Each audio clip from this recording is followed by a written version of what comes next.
बढ़ते आगे, straight of Hormuz को लेकर डोनाल्ड ट्रंप ने बड़ा दावा भी किया है। हम ईरान की सैन्य क्षमता खत्म करेंगे, पहले हॉर्मुज के आसपास कब्जा करेंगे, आखिर में हॉर्मुज हमारे कब्जे में होगा, ये बयान दिया गया है।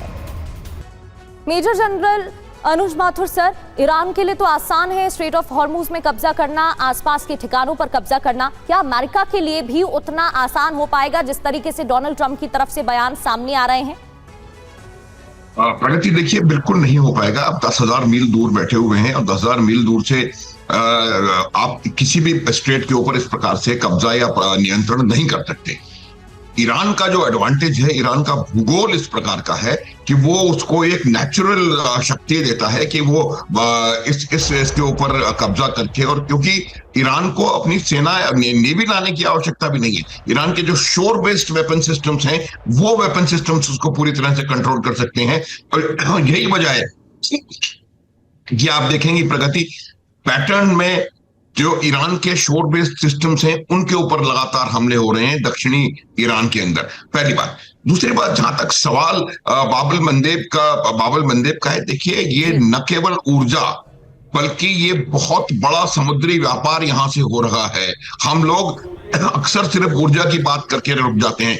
एक उदाहरण छोटा सा मैं दूंगा आपको कि चाइना का पश्चिम एशियाई देशों के साथ $400 बिलियन का ट्रेड है, जिसमें से सिर्फ 30-35 बिलियन डॉलर जो है वो ईरान के साथ तेल का ट्रेड हो रहा है। बाकी सारा ट्रेड और अलग चीजों का है, फर्टिलाइजर्स है, पेट्रोकेमिकल्स हैं, मिनरल्स हैं। तो ये तमाम चीजें अफेक्ट हो रही हैं इससे, तो पूरी तरह से वैश्विक अर्थव्यवस्था के ऊपर इसका प्रभाव पड़ेगा।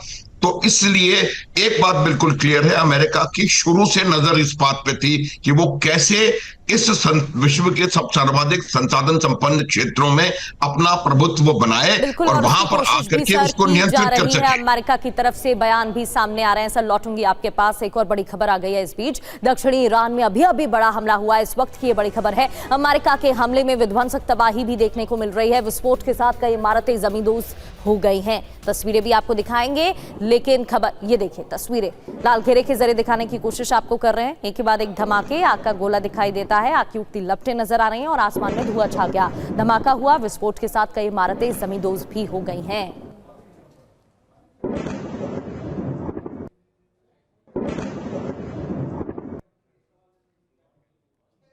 वहीं अमेरिकी स्ट्राइक से खुजिस्तान में तबाही, आसमान में दिखी आग और धुएं की लपटें। ईरान के कई शहरों में एक साथ हमले हुए हैं। अमेरिकी स्ट्राइक से खुजिस्तान में तबाही, आसमान में दिखी आग और धुएं की लपटें। ईरान के कई शहरों में एक साथ हमले हुए हैं। अलग अलग शहरों की तस्वीरें भी हम आपको दिखा रहे हैं। अहवाज की बात करें, बुशहर की बात करें, तो इसी तरीके से हमले यहाँ पर हुए हैं। इसके अलावा केशम द्वीप, बंदर अब्बास में भी हमलों की खबर है। स्ट्रेट ऑफ हॉर्मुज के पास भी अमेरिका ने अटैक किया है। अलग अलग ठिकानों पर 350 ठिकानों पर हमले बीते हफ्ते किए जा चुके हैं अमेरिका की तरफ से। अमेरिकी स्ट्राइक से खुजिस्तान में भी तबाही। एक और तस्वीर आपके सामने, लग रहा था एमओयू पर हस्ताक्षर के बाद शांति बहाल हो जाएगी और एक बार फिर से 40 दिनों की जंग के दौरान जो स्थिति बनी थी वैसी ही तस्वीरें सामने आ रही हैं। तो बहरीन से ईरान पर अमेरिकी अटैक की खबर है। एक साथ 5 मिसाइलों से हमला, बहरीन के आसमान में मिसाइलें देखने को मिली हैं। बहरीन से ईरान पर अमेरिकी अटैक।